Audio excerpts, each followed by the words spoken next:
The millionaire came home early and discovered why his mother had disappeared. Marcus Henderson parked his imported car in the garage of his mansion in Beverly Hills, Los Angeles, 3 hours earlier than usual. The business meeting had been cancelled at the last minute, something rare in his 15 years as director of one of the country's largest technology companies. As he opened the front door, an unexpected scene made him stop in the middle of the room. His mother, Mrs. Dorothy, was sitting on the sofa next to an unfamiliar woman wearing a professional green suit. The 72-year-old woman wore a simple dress printed with small flowers, very different from the expensive clothes he always bought for her. "Mom," Marcus dropped his briefcase on the marble floor, "where have you been for the past 2 weeks?" Dorothy avoided her son's gaze, her trembling hands firmly holding an old purse that Marcus didn't recognize. "I couldn't take it anymore, my son," she whispered, her voice filled with a sadness he had never noticed before. The woman in the green dress stood up with a professional but gentle posture. "Mr. Henderson, my name is Jennifer Parker. I'm the coordinator of the Hope Welcome Center, a temporary shelter for seniors in emotional distress." Shelter. Marcus felt his blood run cold. "What is this about? My mother has everything she needs here." "Your mother came to our center 15 days ago asking for shelter," Jennifer explained calmly. "She said she had nowhere else to go." "This is absurd." Marcus gestured toward the luxurious house. "Look around. My mother has employees, a driver, all the best of everything." Dorothy finally raised her eyes, and Marcus was startled by what he saw. They weren't the bright, proud eyes of the mother who raised him alone after his father passed away. They were tired, faded eyes of someone who had given up. "Marcus, when was the last time you had dinner with me?" Dorothy asked in a soft voice. He hesitated. "I've been working a lot, Mom. The company is going through a major expansion." "And when was the last time we talked for more than 5 minutes without you looking at your phone?" Silence filled the room. Marcus knew the answer, but couldn't admit it even to himself. Jennifer watched the interaction between mother and son with the experience of someone who had witnessed similar situations many times. "Mr. Henderson, may I explain how your mother came to us?" Marcus nodded, still trying to process the surreal situation. Mrs. Dorothy showed up at the center's reception one Monday morning. She had a small suitcase and said she had nowhere to go. When we asked about family, she said she had a very busy son. "Very busy," Dorothy repeated the words with a bitterness that pierced Marcus's heart. "Mom, I work to give you the best. I never asked for luxury, Marcus. I asked for company." Dear listener, if you're enjoying the story, please take a moment to like and especially subscribe to the channel. It really helps us who are just starting out. Now continuing. Jennifer sat down again, realizing the conversation would be long. "Mrs. Dorothy told me she left several notes explaining how she felt. What happened to them?" Marcus ran his hand through his hair, a nervous gesture he'd had since childhood. "Notes? I don't remember seeing any notes." "Margaret, the housekeeper, always found them before you got home," Dorothy said quietly. "She threw them away so they wouldn't bother you. She said they were just an old woman's complaints."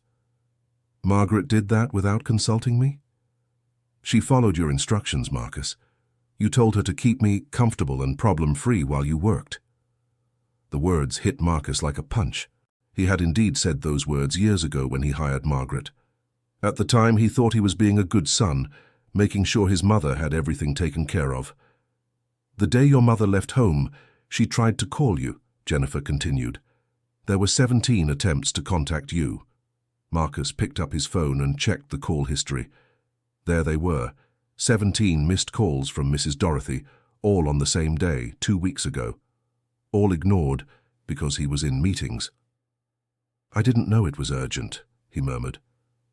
"To me, it was always urgent to talk to you," Dorothy said, tears beginning to stream down her wrinkled face. Jennifer reached for a box of tissues for Dorothy. "Mrs. Dorothy, would you like to tell your son about the jewelry?" Marcus looked confused between the two women. "What jewelry?" Dorothy took a deep breath before answering. "I sold the gold bracelet you gave me last Christmas, and the earrings from my birthday." "Mom, why?" "Because I needed my own money to leave home. I couldn't depend on your credit card to escape my own life." The word escape echoed in Marcus's mind. His mother had planned an escape. From him, from everything he had built for her. Did you plan this a long time ago? Months, Dorothy admitted. I watched other elderly people in the park, at the supermarket, in doctors' offices. They all talked about the same things. Busy children, big empty houses, routines without purpose. Jennifer gently intervened.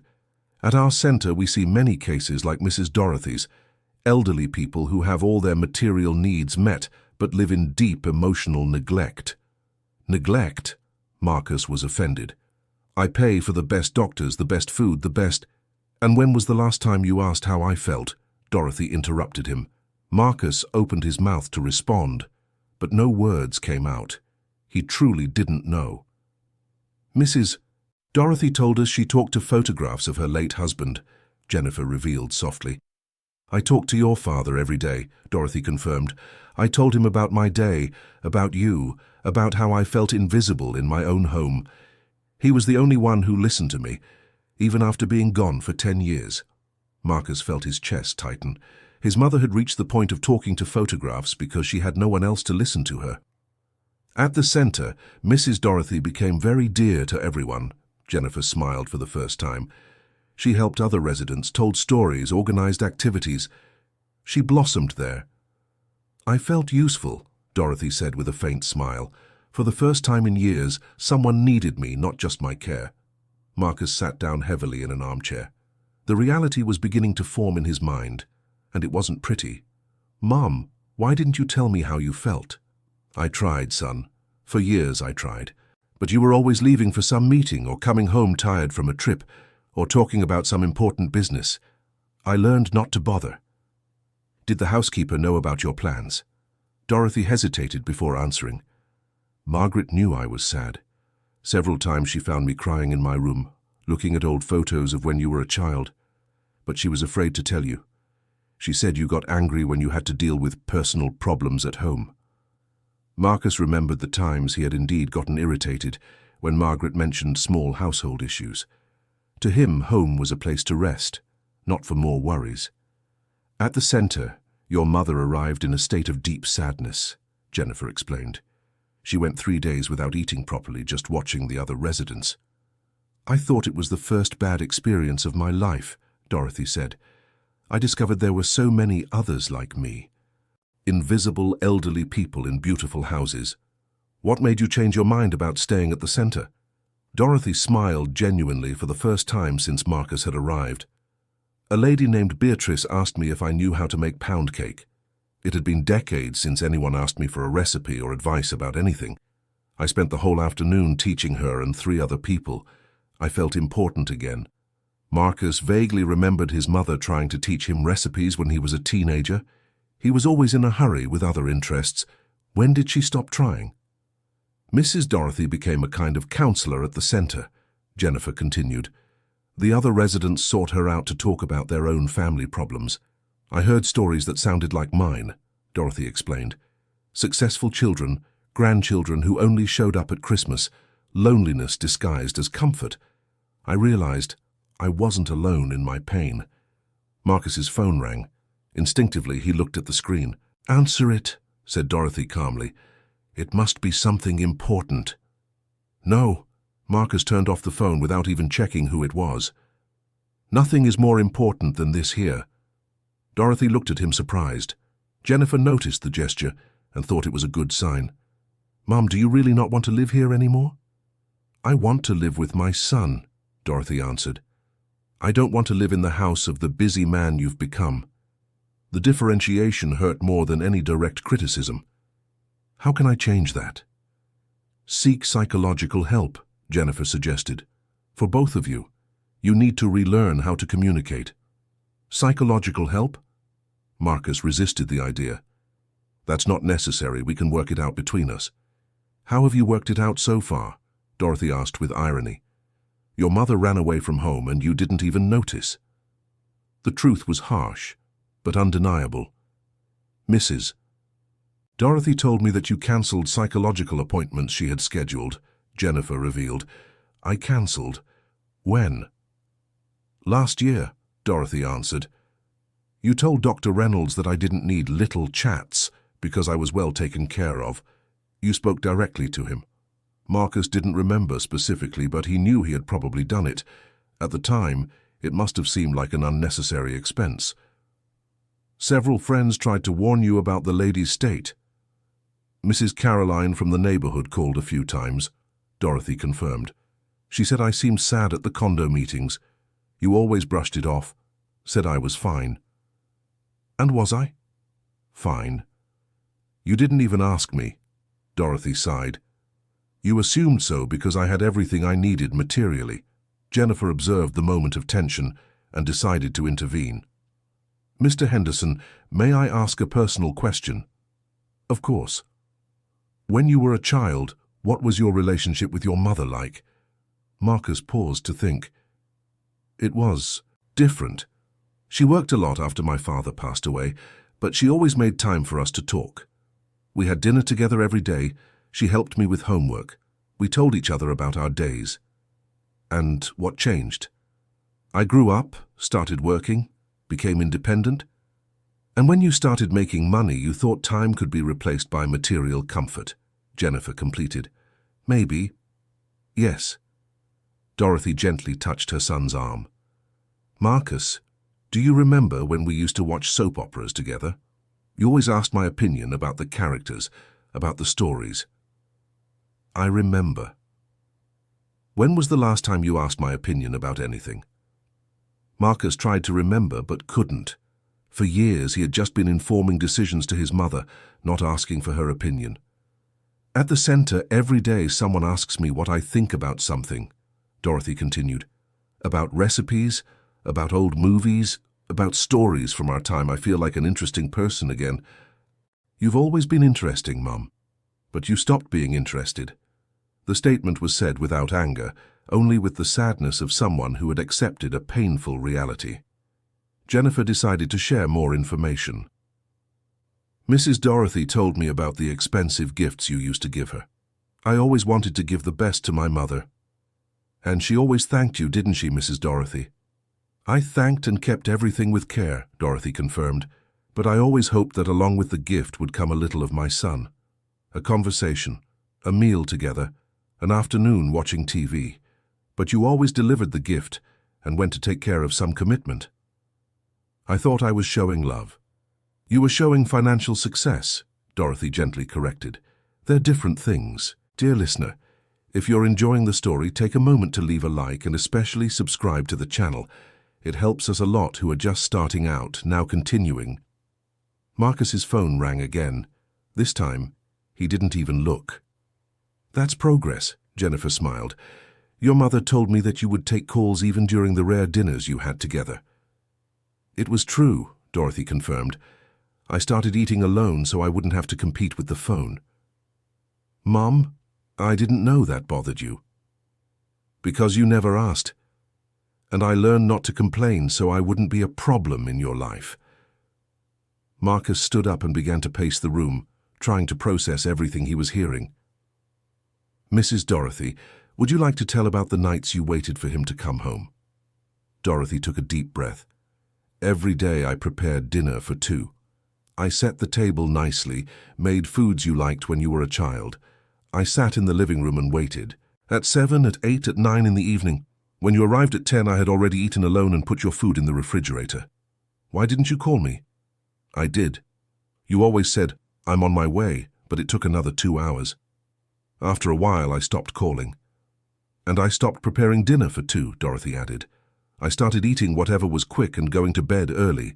It was less painful than waiting. Marcus sat down again, this time closer to his mother. I became a terrible son, didn't I? You became a very busy man, Dorothy corrected, but there's still time to become my son again. Jennifer observed the interaction and felt it was a good moment for an important revelation. Mrs. Dorothy, would you like to tell about the plans not to return home? Dorothy hesitated. I really considered staying at the center permanently. There I had purpose, people who cared about me, activities that made me feel useful. What made you change your mind? Marcus asked, fearing the answer. Mrs. Beatrice told me something that stayed on my mind. Don't let pride stop you from fighting for what you really want. What I really want is to have my son back. Mom, but I can't force you to want your mother back, Dorothy continued. You need to decide what's more important, your business or your family. That's not a fair choice. I work to support our life. Marcus, Jennifer intervened, your mother doesn't need to be supported. She needs to be loved, heard, included. These are things that don't cost money. They cost time. And if I lose important clients? If my company suffers? And if you lose your mother? Dorothy asked. What will be left of all this success? Marcus fell silent, contemplating his mother's question. At the center, I met a gentleman named Mr. Walter, Dorothy told. He's 80 years old and has 3 very successful doctor children. All of them pay for his stay at the center because they don't have time to care for him. He has the best medical care in the United States, but none of his children have visited him in 6 months. Is that the future you want for us? Marcus asked. It's the present we're living, Dorothy answered. The difference is that Mr. Walter has already given up waiting. I still have hope. Jennifer decided to share her professional experience. Mr. Marcus, I've worked with the elderly for 15 years. I can assure you that money can't buy companionship, affection can't be outsourced, and love isn't shown with expensive gifts. It's shown with presence. How do you suggest I change a work routine built over years? Gradually, Jennifer answered. Starting with small gestures, 1 dinner a week without phones, a half-hour conversation each day, a weekend outing. That seems like too little, Marcus reflected. For you, it's too little. For your mother, it would mean the world, Dorothy said. Mom, if I make these changes, would you come back home? Marcus, I never left home. I left loneliness. If the loneliness doesn't return, I'll stay. The answer was wiser than Marcus expected. And how can I be sure I won't make the same mistakes? Accept that you don't know everything about caring for people, Jennifer suggested. Allow yourself to learn. Your mother can teach you a lot about what she needs if you're willing to listen. Mrs. Dorothy, what did you miss most here at home? Feeling that my opinion mattered. Feeling that I made a difference in your life. Feeling that you took pleasure in my company, not just felt obligated to care for me.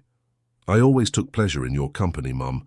Then why did you always make excuses not to spend time with me? Marcus had no answer for that question. Because you associated time with your mother with problems, not pleasure, Jennifer explained. That happens when very ambitious people start seeing relationships as obstacles to success.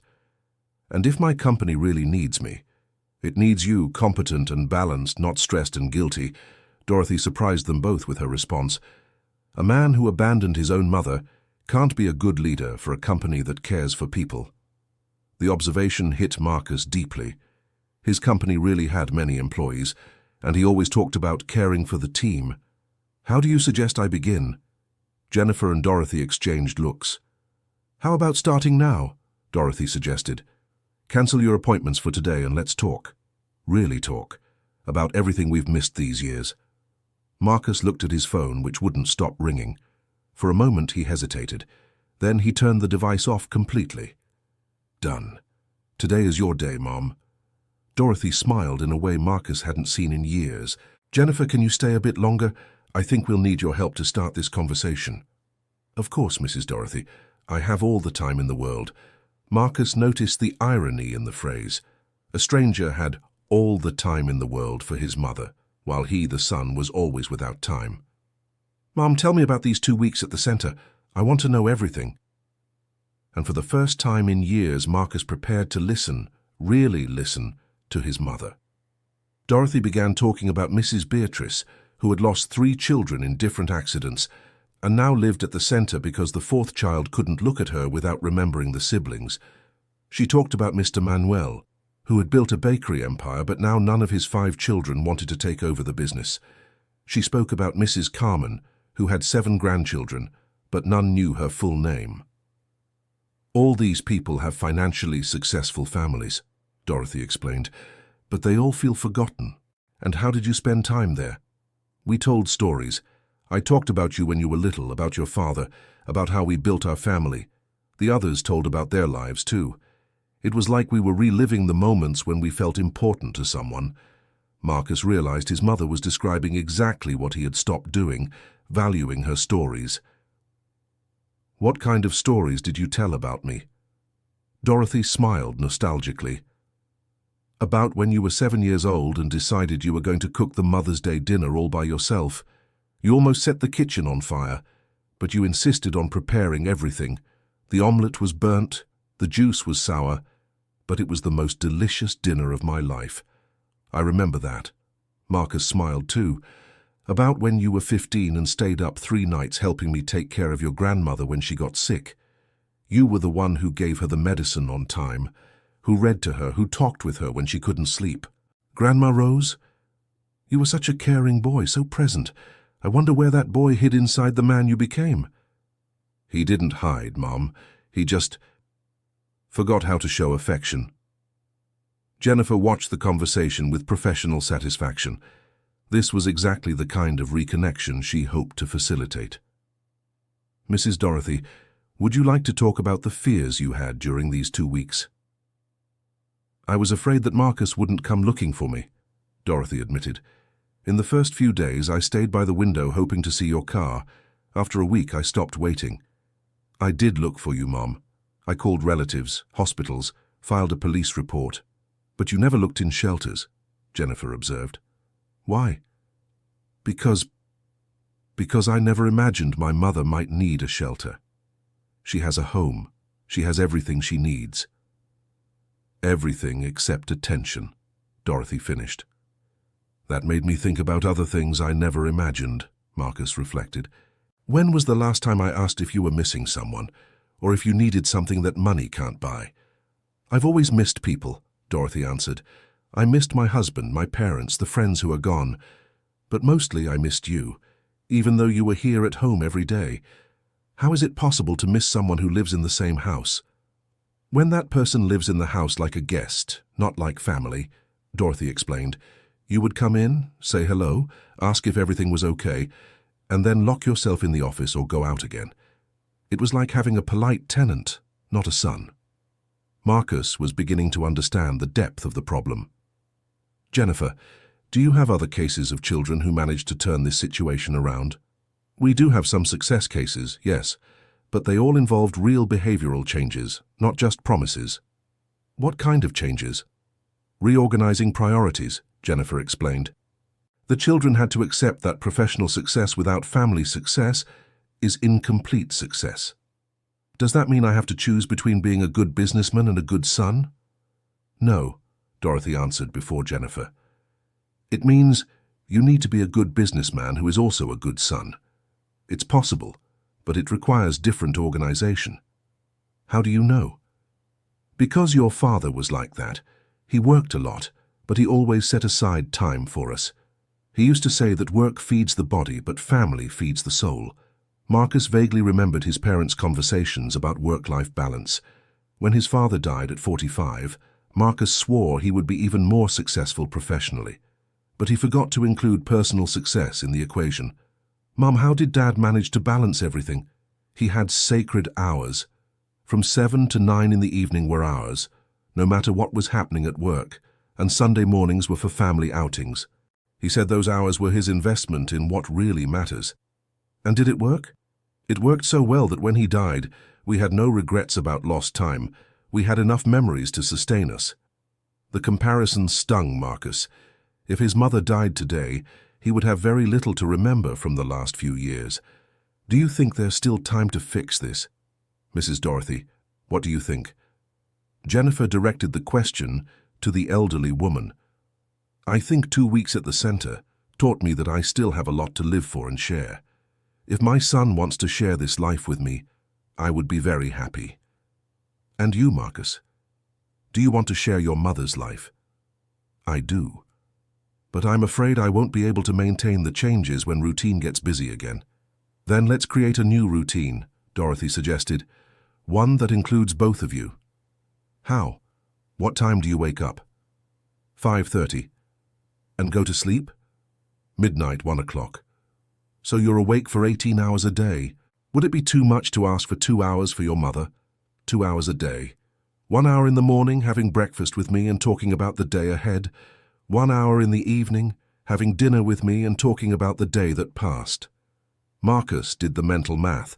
2 hours a day was 14 hours a week, 56 hours a month. He spent more time than that in unnecessary meetings. That seems reasonable. And 1 Sunday a month just for us, Dorothy added. To do something together. It could be here at home, it could be an outing, it could be visiting relatives, just ours. I can do that, Mom. And if there's a real work emergency during those times? You explain the emergency to me, I'll decide if it's worth interrupting our time.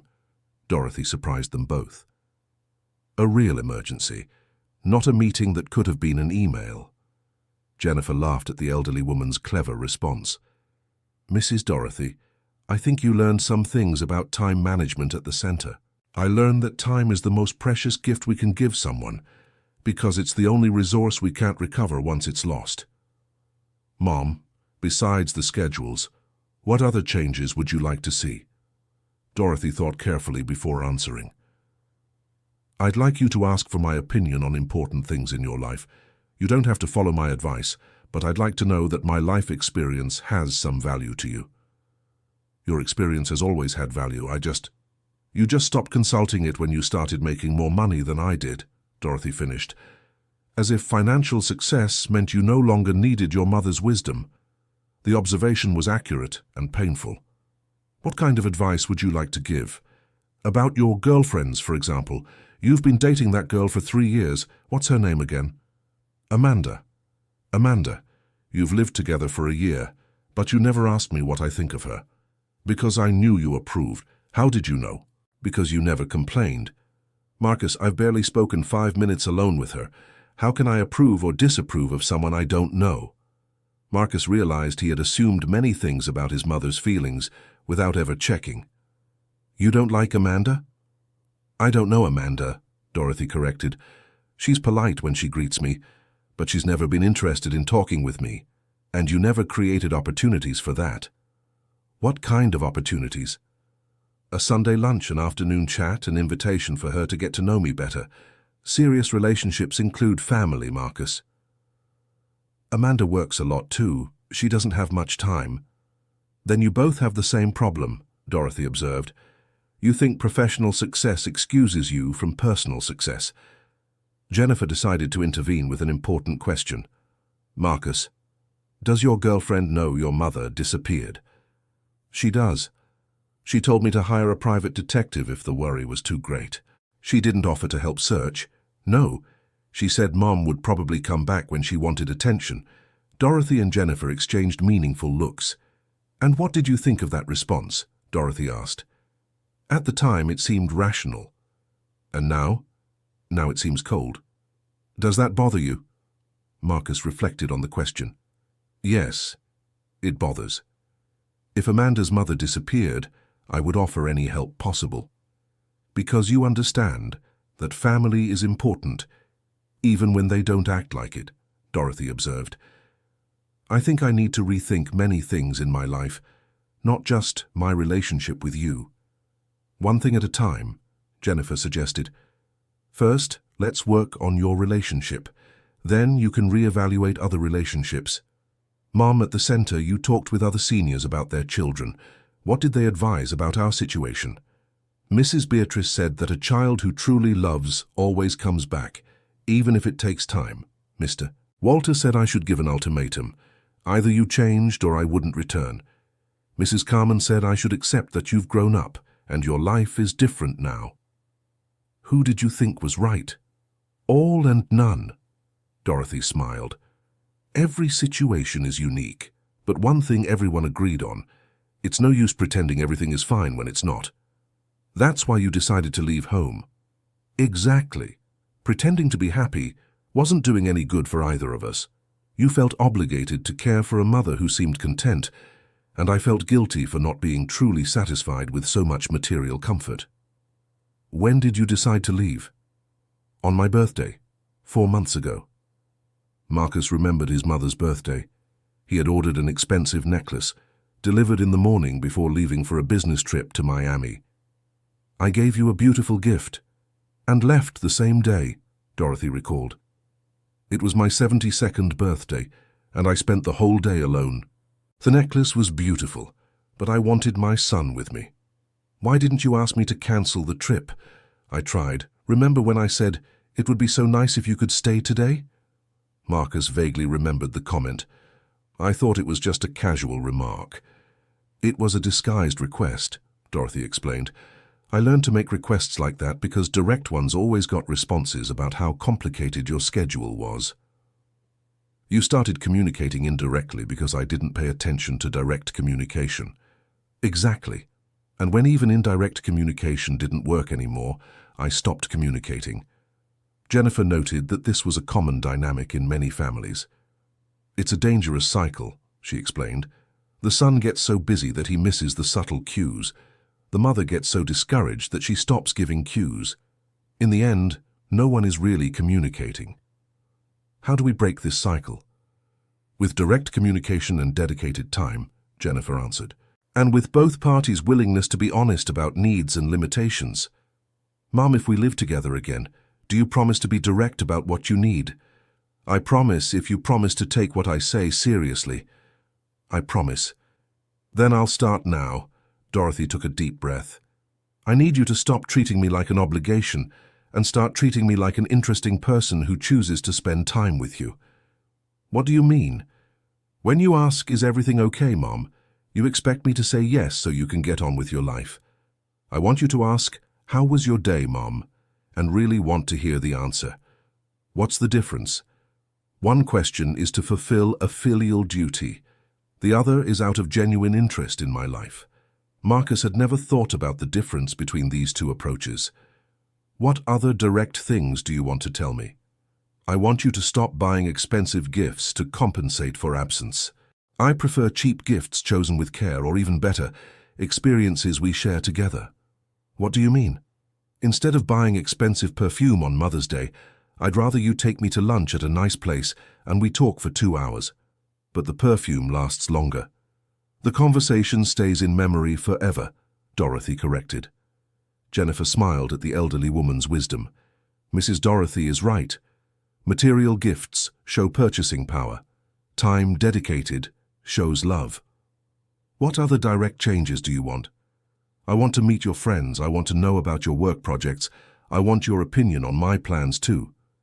You have plans? Of course I do. I want to do volunteer work. I want to learn computers. I want to travel to meet distant cousins. I have many plans, but I never share them because you never showed interest. Marcus realized he really knew nothing about his mother's current desires.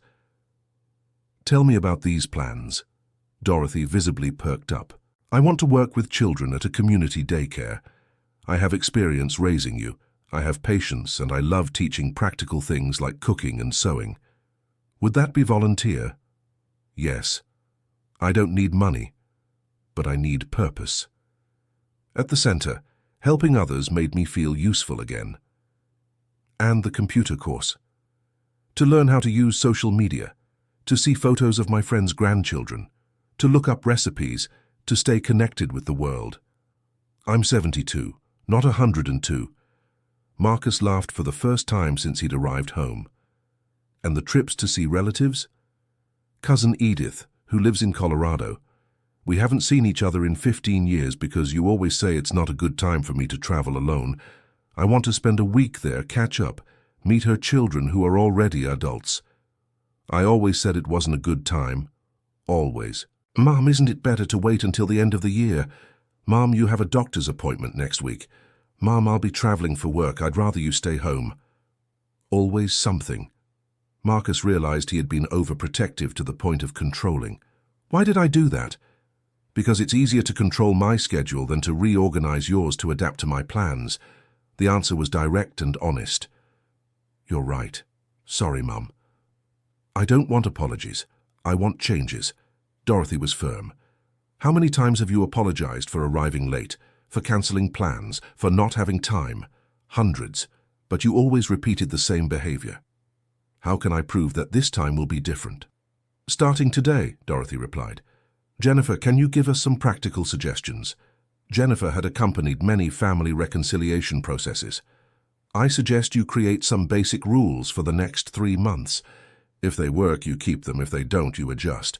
What kind of rules? Marcus asked. First, sacred times we already discussed. Breakfast and dinner together 1 Sunday per month.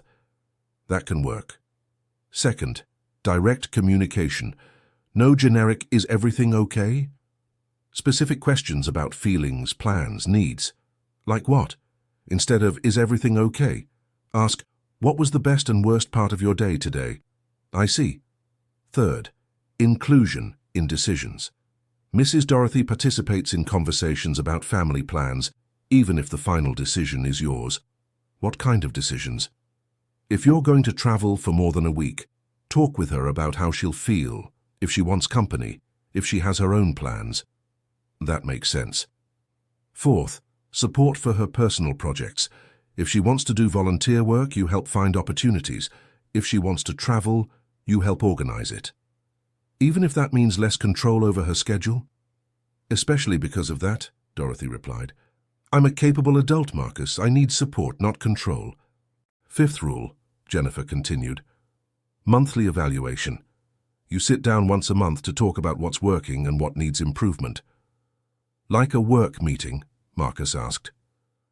Like a conversation between people who love each other and want to improve the relationship, Dorothy corrected. Is there a difference? All the difference, Jennifer replied. Work meetings are about results. Family conversations are about feelings. Mrs. Dorothy, would you feel comfortable returning home with these rules? I'd be willing to try, Dorothy responded carefully. And if it doesn't work? Then we talk about other arrangements. Maybe I'll live here some days of the week and at the center other days. Maybe I'll live in a smaller house nearby, I don't know. But I won't go back to the previous situation. Marcus felt a tightness in his chest. You really wouldn't go back to the previous situation? I can't, son. These 2 weeks have shown me that I deserve more than what I was living. And you also deserve a better relationship with me, not this heavy obligation our relationship has become. Heavy obligation? Don't lie to yourself, Marcus. Taking care of me became a heavy obligation. You did it out of duty, not pleasure. And I felt that. The mother's honesty was painful but necessary. I don't want it to be an obligation. I want it to be enjoyable for both of us. Then let's work toward that, Dorothy smiled. But with patience. We're not going to fix 15 years of distance in 15 days. Jennifer observed. This was a crucial moment in the conversation. Marcus, do you have any specific fears about these changes? I'm afraid of disappointing my mother again, and I'm afraid my company will suffer if I slow down my work pace. Those are legitimate fears, Jennifer validated. How can you deal with these fears? About disappointing your mother, you can be honest when you're struggling, Dorothy suggested. If you're having trouble keeping to the schedule, tell me. We can adjust temporarily instead of you just disappearing. And about the company? Try it for 3 months, Dorothy suggested. If it really harms your business, we'll talk about adjustments, but you might discover you're more productive when you have a balanced personal life. How so? Your father used to say his best ideas came when he was relaxed with me and with you. That working 24 hours a day didn't make a person more creative, just more tired. Marcus had never considered that possibility. Jennifer, in your experience, do children who make these changes really have professional problems? Actually, most report the opposite. They say they become more focused at work because they're not carrying family guilt, and they say a happy family gives them energy to face professional challenges. Really? Really? Emotionally balanced people are more creative, more resilient, and better leaders. Mum, do you believe that? I saw your father be an excellent professional without sacrificing his family. I believe you can be even better than him if you want. The comparison with his father stirred something in Marcus. He had always wanted to surpass him professionally, but had never thought about surpassing him as a family man. Okay, let's try the rules we discussed. For 3 months, Dorothy established, with monthly evaluations. If it's not working for either of us, we change the approach. And if it's only working for one of us, we adjust until it works for both, Dorothy answered. Relationship isn't about sacrifice of one for the other. It's mutual adjustment for the well-being of both. Jennifer stood up. I think you have a good plan. Mrs. Dorothy, would you like me to come back next week to see how you're adapting? I'd like that very much, Dorothy responded. And Marcus, would you like Jennifer to come back? Yes, I think we'll need help navigating these changes. Then it's settled. Jennifer smiled. 1 week from today, same time. Jennifer, Marcus called before she left.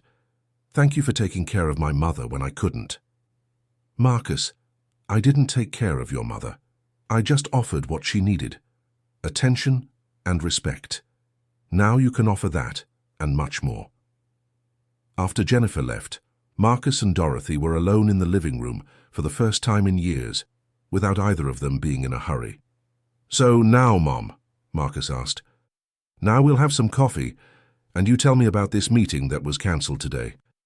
I want to know what it was about. Are you sure you want to hear about work? I'm sure I want to hear about your life, and work is an important part of your life. Marcus smiled and went to the kitchen to prepare coffee for both of them. It was the first time in years he would do that. While the coffee brewed, he called his secretary and cancelled all his appointments for the day. For the first time in a long while, his priority schedule had only one item: time with his mother. Mom, he called from the kitchen. Do you want me to make those cookies you taught me when I was a kid? Do you remember the recipe? Dorothy asked, surprised. I don't remember anything, but I'd like you to teach me again. Dorothy smiled and got up to join her son in the kitchen. For the first time in 15 years, they were going to cook together. Dear listener, if you're enjoying the story, take a moment to leave a like and especially subscribe to the channel. It really helps us who are just starting out. Now continuing. The next day, Marcus woke up at 5:30 as usual, but instead of heading straight to the shower, he went to his mother's room. Mom, are you awake yet? Yes, son. I've been waking up early for years. Do you want to have breakfast with me in 20 minutes? I'd love to.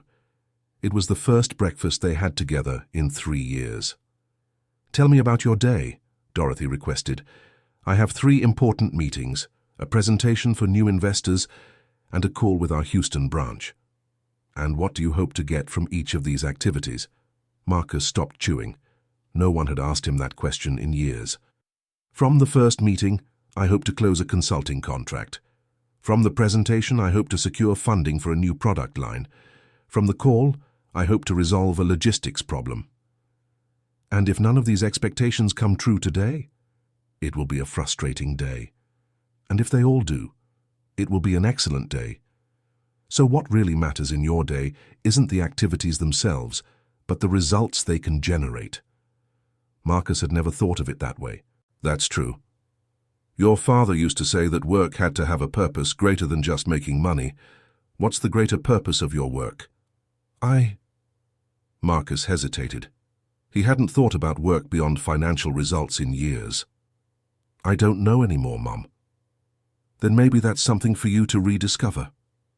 The observation stayed in Marcus's mind all day. Between one meeting and another, he found himself thinking about the purpose of his work beyond profits.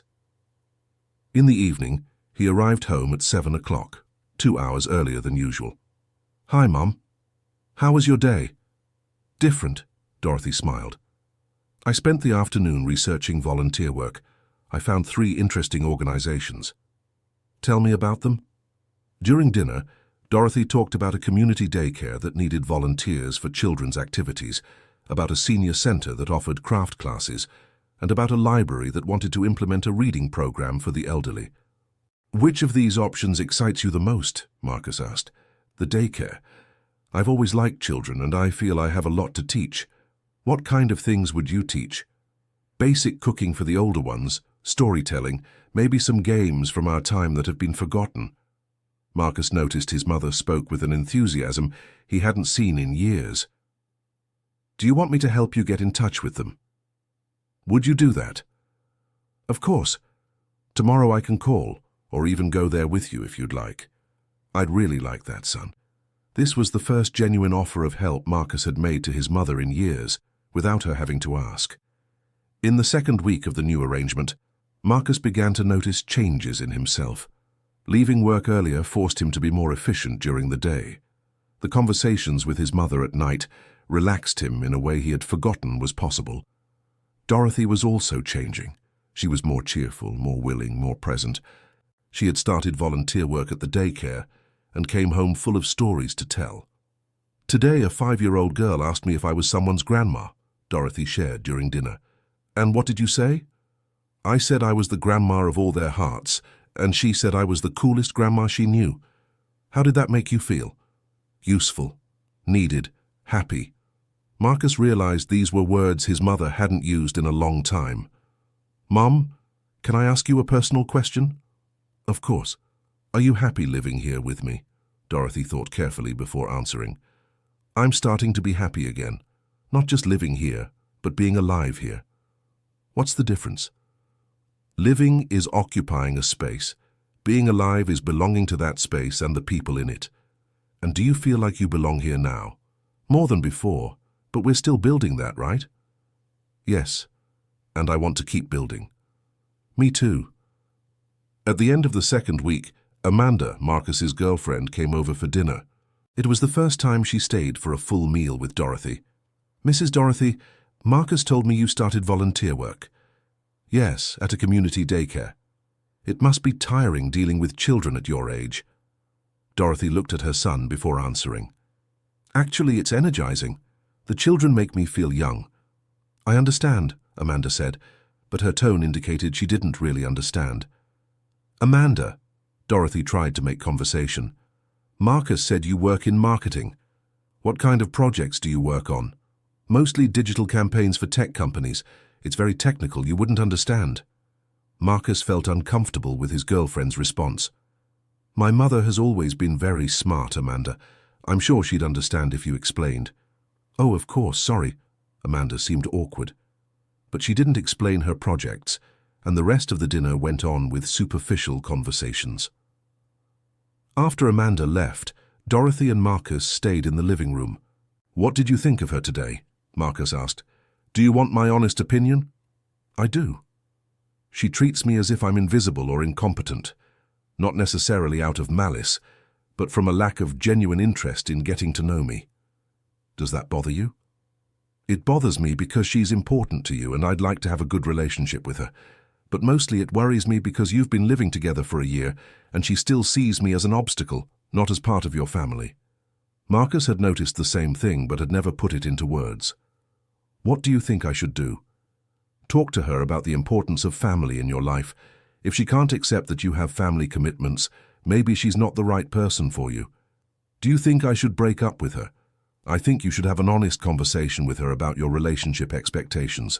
If including family isn't in her plan, better to find out now than later.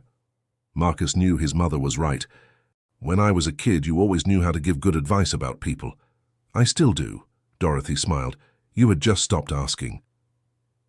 In the third week, Marcus had a difficult conversation with Amanda. She admitted she wasn't comfortable with the excessive time he was dedicating to his mother and thought Dorothy was manipulating the situation to get attention. Amanda, my mother isn't manipulating anything. She was suffering, and I was ignoring it. But now you barely have time for the two of us. I do have time. I just don't have time available 24 hours a day like before. Will this continue like this? It will. My mother is a priority in my life, and anyone who dates me needs to accept that. Amanda didn't accept it. They broke up at the end of the third week. Marcus told his mother about the breakup during dinner. I'm sorry, son. I'm not, Marcus admitted. I realized I was dating someone who didn't really know me. If she had truly known me, she would have known that family would always be important to me. How do you feel about it? Relieved, actually, and grateful. Grateful? Grateful to you for helping me see that a relationship that doesn't include family isn't a complete relationship for me. Dorothy smiled proudly at her son. You're becoming the man I always knew you could be. At the end of the first month, Jennifer came back for the promised evaluation. How do you feel about these 4 weeks? Much better, Marcus answered. Breaking up with Amanda was difficult, but I discovered I have more time and energy when I'm not carrying family guilt. And you, Mrs. Dorothy? I'm happy.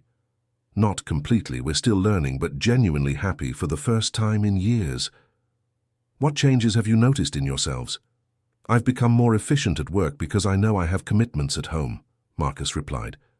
And more creative too. Conversations with my mother give me perspectives I didn't have before. And I feel young again, Dorothy added. Having purpose in volunteer work and having my son back has given me energy I thought I'd lost forever. Any problems or adjustments needed? Sometimes I still get anxious about work, Marcus admitted. When some crisis comes up, my first instinct is to cancel family commitments. And how do you handle that? We talk about each situation, Dorothy answered. If it's really an emergency, I understand. If it's just anxiety or poor time management, I remind him of our agreements. And does it work? Most of the time, Marcus confirmed. And when it works, I notice the emergency almost always could have waited or been resolved another way. Do you want to continue with the same arrangement? We do, both answered together. With any modifications? I'd like to include some activities together on weekends, Dorothy suggested. Not every weekend, but maybe one Saturday or Sunday a month to do something special together. What kind of things?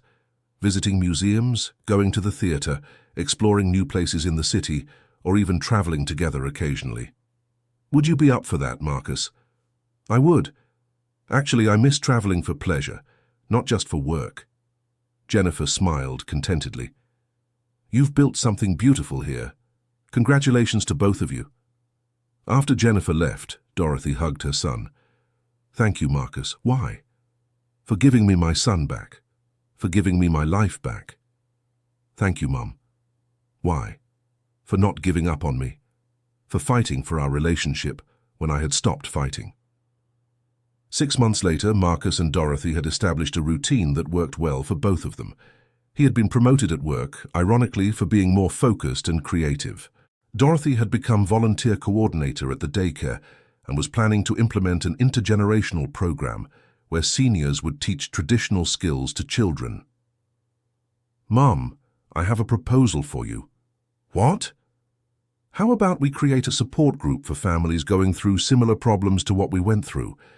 You could coordinate from the seniors' side. I could help from the adult children's side. You would do that? I would. I think our experience can help other families not reach the point we reached. How would it work? Monthly meetings, perhaps in partnership with Jennifer. Conversations in separate groups first, then bringing the whole family together for joint activities. Dorothy got excited about the idea. We could include practical activities too, cooking together, storytelling, old-fashioned games, and talks about family communication, about aging, about work-life balance. I love the idea, son. When do we start? How about next month? I can talk with Jennifer to see if her center would support the initiative. And do you think people would come? I think there are many people going through what we went through and don't know how to solve it. The Reconnect project was born 2 months later. At the first meeting, 5 families showed up. Dorothy coordinated activities with the elderly, Marcus facilitated conversations with adult children, and Jennifer mediated family meetings. How do you feel being the project coordinator? Marcus asked his mother after the 3rd meeting. I feel professionally fulfilled for the first time in my life, Dorothy answered. I've always been a mother and homemaker, never had an activity that was truly mine. And now you do. And now I do. At 73, I discovered I can still learn new things and contribute in ways I never imagined. I'm proud of you, Mom. And I'm proud of both of us. 1 year after the initial conversation in their living room, Marcus and Dorothy received a special invitation. A woman participating in the Reconnect project wanted them to be the godparents of her wedding to the son she had reconciled with through the group meetings. Will you accept being my wedding godmother? Asked Mrs. Miriam, a 68-year-old lady whose son had been distant for 15 years due to disagreements about the family business. It would be an honor, Dorothy answered emotionally.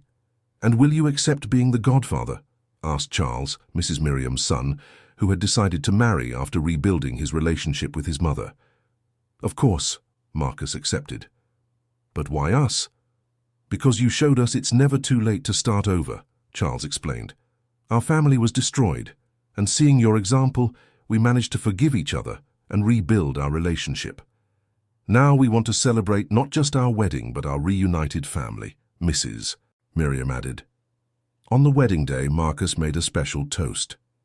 2 years ago, I almost lost the most important person in my life because I thought professional success was more important than family success.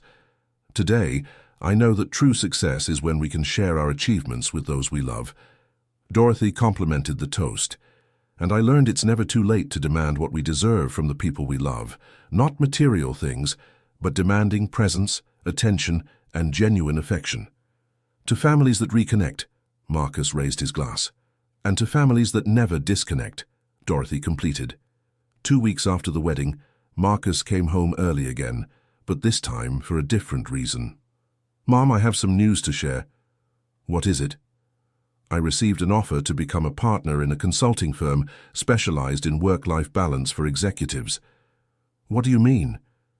A human resources company wants to create a new department and invited me to coordinate it. The work would involve helping executives organize their lives in a more balanced way. And are you interested? Very interested. It would be a chance to transform our personal experience into something that can help many people professionally. Would this mean changes to your current routine? It would mean more flexibility. Fewer trips, less mandatory overtime, more work with social purpose. And financially? The salary would be equivalent to my current one, but with growth potential if the project succeeds. Dorothy smiled. It seems you've found a way to be professionally successful without sacrificing personal fulfillment. That's what I thought. What do you think? I think your father would be proud. You found a way to work with something that truly matters. So you think I should accept? I think you already know the answer. You just want my approval. That's true, Marcus laughed. And I want your approval because your opinion matters to me. Then you have my full approval and my support for whatever you need. Marcus accepted the proposal. 6 months later, he was coordinating a program that had already helped more than 50 executives restructure their family routines. How's the new job? Dorothy asked during one of their dinners. Amazing. Today I helped a bank director set schedules to have dinner with his children. Yesterday, a CEO learned to delegate tasks to make time to care for her elderly mother. And do you feel you're making a difference? I feel like I'm doing the most important work of my life. I'm helping people avoid the mistakes I almost made. Your father always said work should feed the soul, not just the bank account. Now I understand what he meant. On the 2nd anniversary of their reconciliation, Marcus and Dorothy threw a small party at home. They invited Jennifer, some families from the Reconnect project, and a few close friends. I'd like to give a special thank you, Marcus said during the party. 2 years ago, my mother had the courage to show me I was missing what truly matters in life. And my son had the courage to change, Dorothy added. Change isn't easy at any age, but it's always possible when there's genuine love. Jennifer stood up to speak. You two have become an example for many families we serve. You've proven relationships can be rebuilt when there's genuine willingness to change from both sides. We also want to thank all the families we've met through the project, Dorothy said. You've shown us our story isn't unique, and together we can help each other. And we want to announce the Reconnect project will become a formal organization, Marcus added, with its own headquarters and a team dedicated exclusively to reuniting families that have grown apart. Applause filled the room. How do you feel about this decision? Asked one of the project participants. Fulfilled, Dorothy and Marcus answered together. 3 years after starting their reconciliation journey, Dorothy and Marcus had built not just a healthy family relationship, but also a legacy of helping other families. Dorothy, at 75, had become a speaker on active aging and family relationships. Marcus had found his true professional calling, helping other executives find balance. Mom, I have an important question for you. What? Are you happy? I'm completely happy, Dorothy answered without hesitation. I have my son back. I have a purpose in life. I have the health to enjoy it all. I couldn't ask for more. And you don't regret leaving home that day? Never. It was the bravest thing I ever did, and it changed our lives for the better. Why was it brave? Because it's very easy to accept a bad situation when it's materially comfortable. Leaving comfort to seek true happiness requires courage. And you had courage. We had courage. You were brave too by accepting change. We're good together now, aren't we? We're perfect together now, Dorothy smiled, as we always should have been. Marcus hugged his mother. Thank you for not giving up on us, Mom. Thank you for coming back to being my son, Marcus. And in that moment, they both knew they had found something more valuable than any professional success or material comfort. They had found their way back to each other. End of story. So, did you enjoy the story of Marcus and Dorothy? Tell us in the comments how you felt about this journey of reconciliation. Do you think Marcus made the right choices? And Dorothy, was she too brave, or just doing what needed to be done? Share your family experiences with us too. Don't forget to like and subscribe to the channel for more touching stories like this one. Until next time.